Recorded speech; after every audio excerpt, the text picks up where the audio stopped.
My daughter came home crying after she was invited to a Christmas party at my husband's parents' house. When I asked her why she was upset, she handed me a gift-wrapped present without saying a word. "Mom, look at this.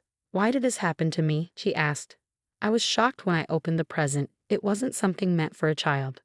I quickly went to the police and asked them to find out who gave this present to my daughter. The police investigation revealed that Ed was the one who sent it, and it caused a lot of trouble with our family members. Ed faced serious consequences for his actions. I'm in my 40s and my husband is in his 30s. We both work at the same company.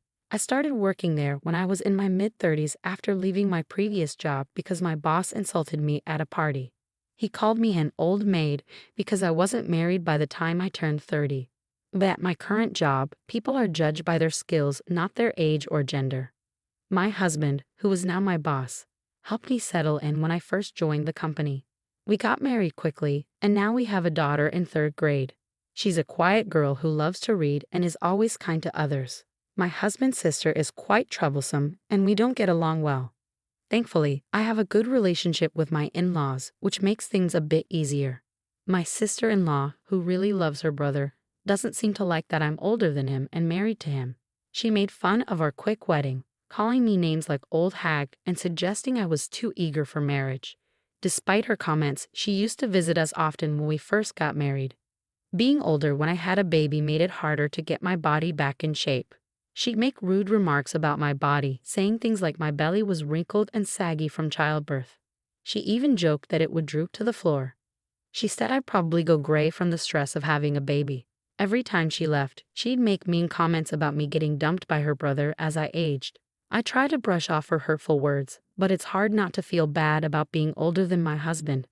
I distract myself to avoid thinking about it too much, but her laughter still echoes in my mind sometimes. Shortly before I was due to give birth, my sister-in-law's pregnancy was revealed, and she also had a quick wedding. It seemed like she didn't care about anyone else's feelings. After that, she stopped visiting us, and we didn't see each other much because she moved to another city to live with my in-laws after getting married. I was relieved not to have to deal with her sarcastic comments anymore, and I could focus on getting ready for my baby's arrival. When I finally gave birth to a healthy baby girl, it was a bit tough, and it took some time. But my husband was by my side the whole time, holding my hand and cheering me on. When we heard our daughter cry for the first time in the delivery room, my husband thanked me and said, "You did great." We both cried tears of joy together. 7 months after our daughter was born, my sister-in-law had a baby boy. Then she started coming to our house, even though it was a long drive for her. She'd make mean comments to me, comparing our children. She'd say things like, "It's obvious that a kid born to an older mom would have a wrinkled face. My kid's skin is so smooth, isn't it?" The age of the mother at birth really affects the child. I didn't know how to respond to her hurtful words. I was too busy dealing with the challenges of being a new parent to pay much attention to her. The problem was, she never brought any baby supplies with her when she visited. She'd come without spare diapers or formula, and then take a bunch home, saying she didn't want to run out. She'd even take unopened formula with her, like it was normal. I couldn't understand why she would insult me and then take things from our house.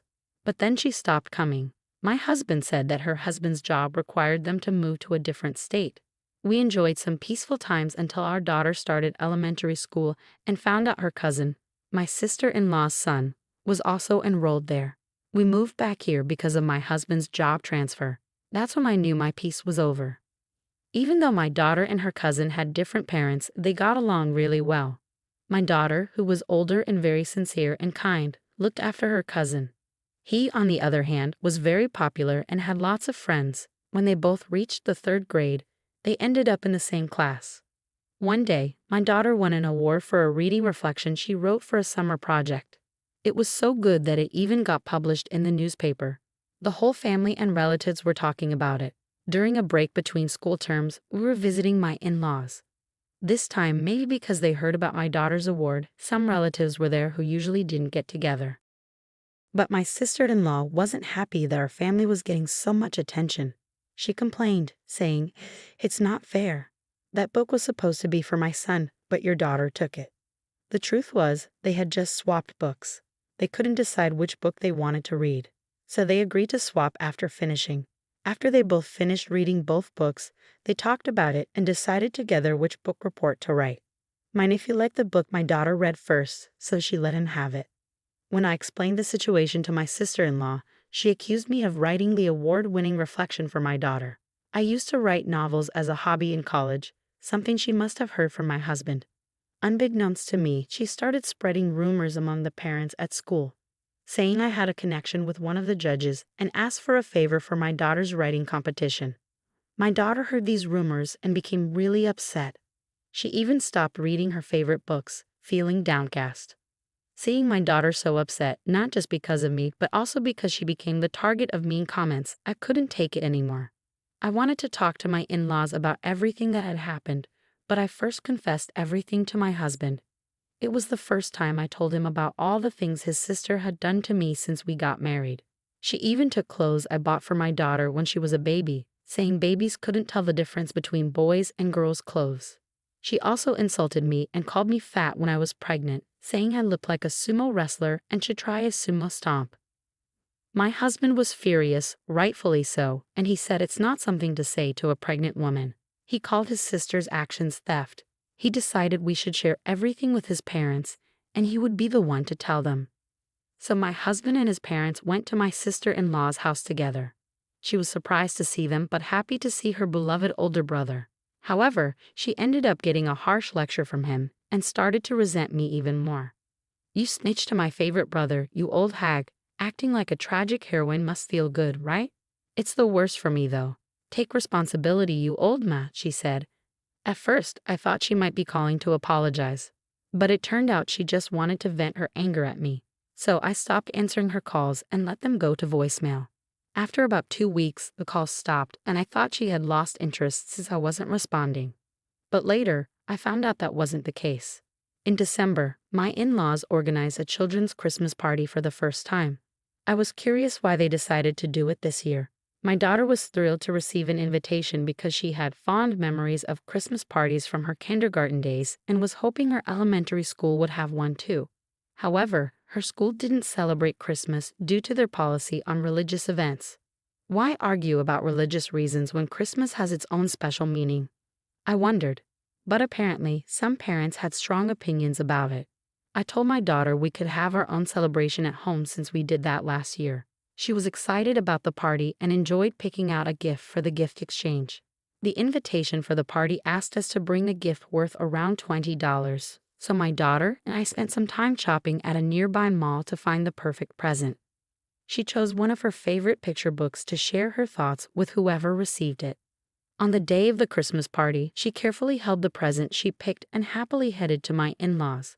Their house is just a 10-minute bus ride away from the bus stop, which is only a minute's walk from our house. I let my mother-in-law know that my daughter was coming, and she offered to pick her up.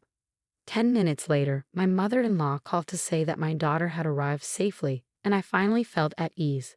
But 30 minutes later, everything changed. I had expected my daughter to be enjoying the Christmas party by now, but suddenly I heard the front door open. It was a weekday and my husband was at work. I was working from home because my daughter was on winter break. The unexpected sound of the door opening alarmed me, so I rushed to the entrance only to find my daughter sitting on the floor crying. I asked her what happened, and she handed me a gift-wrapped bag. She said I would understand once I looked inside, so I opened it. Inside was a torn-up newspaper with my daughter's reading reflection printed on it, along with a message card. The card, written in red ink, said, "If you get too cocky, you and your family will end up like this stuffed animal."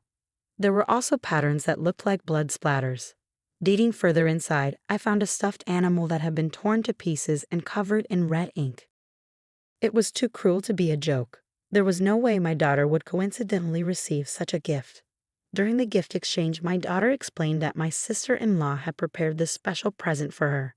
Even though we agreed as a family that adults shouldn't personally prepare gifts for the child-focused Christmas party, my sister-in-law was at my in-laws' house. I didn't accompany my daughter because of this agreement. However, my sister-in-law's presence caught me off guard. My mother-in-law would have informed me if she had known my sister-in-law was there, but she didn't notice her. "Didn't you tell Grandma?" my daughter asked. My mother-in-law had always encouraged us to let her know if her daughter did or said anything to us. I had also communicated this to my daughter. When I tried to tell my daughter what happened, my aunt interrupted and said she hadn't called for me. She explained that only children with a connection to missionary schools were allowed. My daughter asked, "What's a missionary school?" And I was speechless. Just this spring, one of our relatives had passed the entrance exam for a missionary school, which had become a big topic of conversation. My sister-in-law's son also attended a missionary kindergarten. My sister-in-law must have thought this topic would be a way to scold my daughter. I told my daughter to stay inside with the gift she received while I rushed to the police station alone. I argued that it was a serious threat, but the police suggested resolving the matter within the family. However, I insisted that threats can be valid even among family members or siblings. Not only were there threatening words, but also a threatening letter and a mutilated stuffed animal, which I argued was malicious. Fortunately, a female police officer happened to pass by and empathized with how scared my daughter and I must have been. After I provided my sister-in-law's address, she promised to go and warn her right away.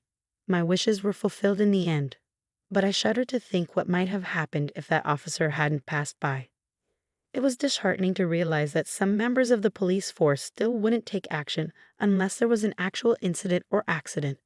I worried about how I could protect my daughter in case of an emergency.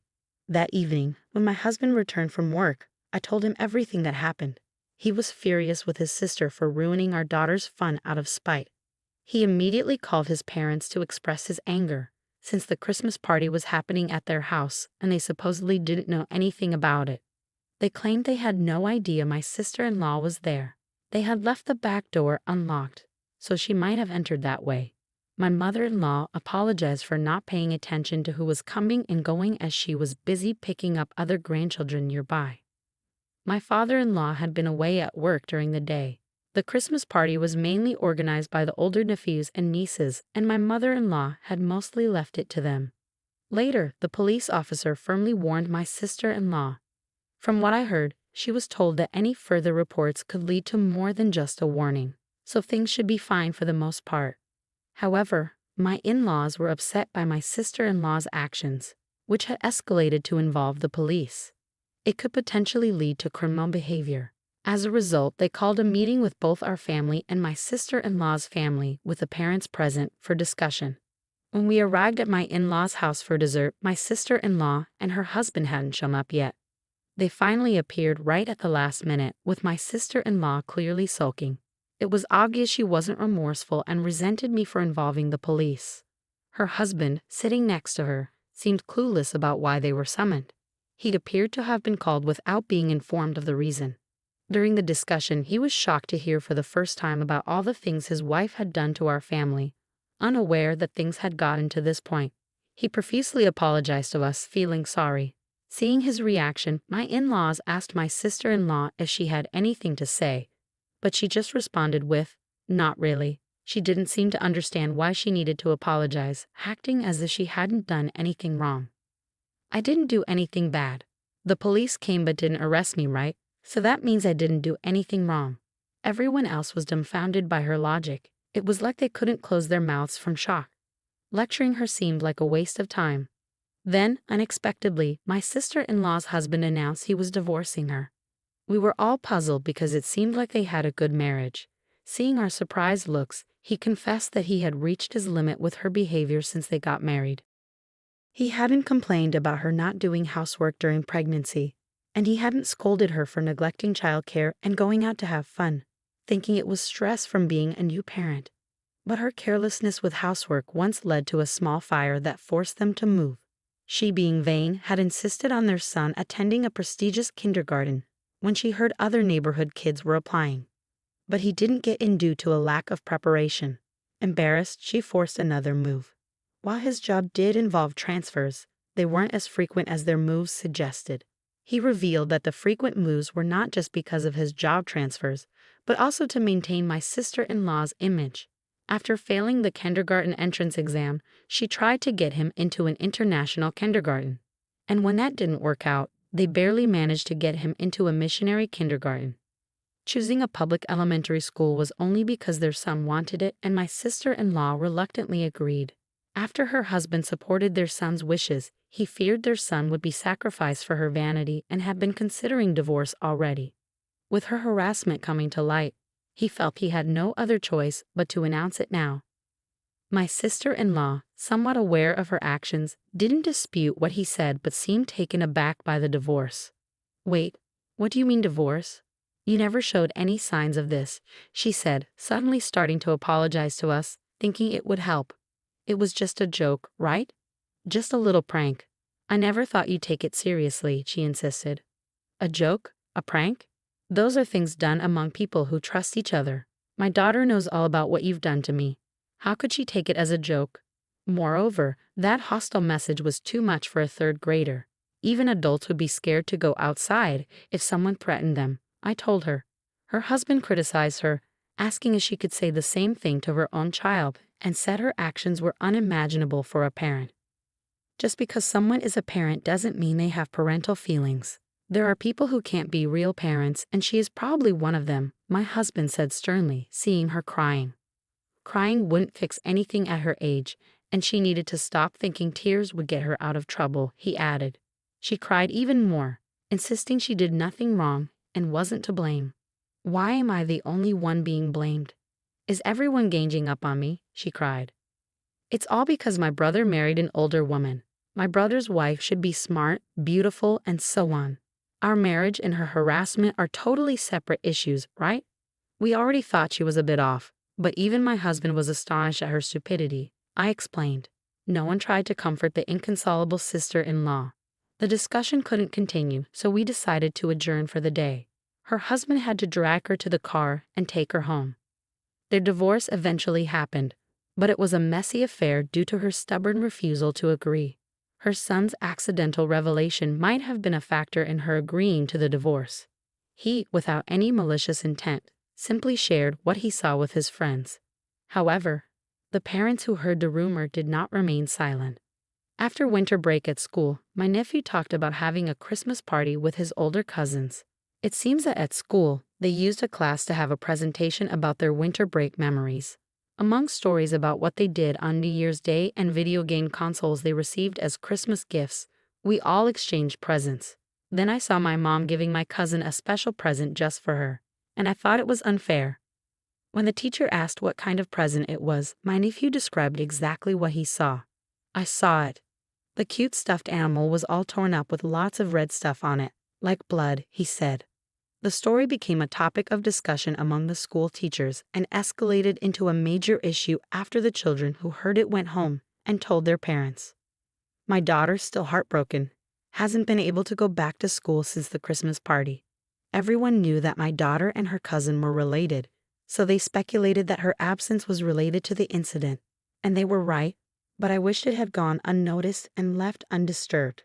I had planned to wait until my daughter was ready to return to school on her own terms. Her cousin didn't share the story to be funny, but rather to find a way to stop his mom's terrible behavior. He too was hurt by her actions. Learning this, her husband realized he couldn't delay the divorce any longer and agreed to her demands in exchange for her consent to the divorce. By then, she had become infamous in the neighborhood as the woman who threatened children, and no one wanted anything to do with her. She was even pelted with garbage when walking outside. Feeling cornered, she agreed to the divorce, thinking returning to her parents' home would end her nightmare. Her husband had no intention of giving up custody, but she readily relinquished it. "I'll remarry someone much better than you. Kids are a nuisance when remarrying, so I don't need him," she said in front of her son. But he stood up to her. "I don't need a terrible mom like you. I have a cool dad, and that's enough. Never show your face to my cousin again," he said. She left with a final retort, "You'll regret this later." However, it was my sister-in-law who ended up in tears when she triumphantly returned to her parents' house. They turned her away at the gate, banning her from ever showing her face there again. With nowhere to go, she resorted to spending nights with random men in exchange for meals and a place to stay. When she couldn't find a man, she borrowed money from dangerous sources and spent her nights out, accumulating massive debt. Her debts became so overwhelming that no amount of part-time work could cover them, and eventually, she disappeared. My husband and his parents decided not to file a missing persons report, reasoning she's not a child anymore. They agreed it's better this way, not willing to take care of her if she returns. Since then, my daughter has been able to go back to school on her own. Her former brother-in-law didn't move, so her cousin still attends the same school. He now says it's his turn to protect her, and they have become closer than ever. This has led to a deeper friendship between us and my former brother-in-law, as our children have brought us together. My in-laws call both my daughter and their grandson their dear grandchildren, stepping in as his guardians when he can't do to work. With my sister-in-law gone, there's no more tension, and we have built a very trusting and reliable family relationship.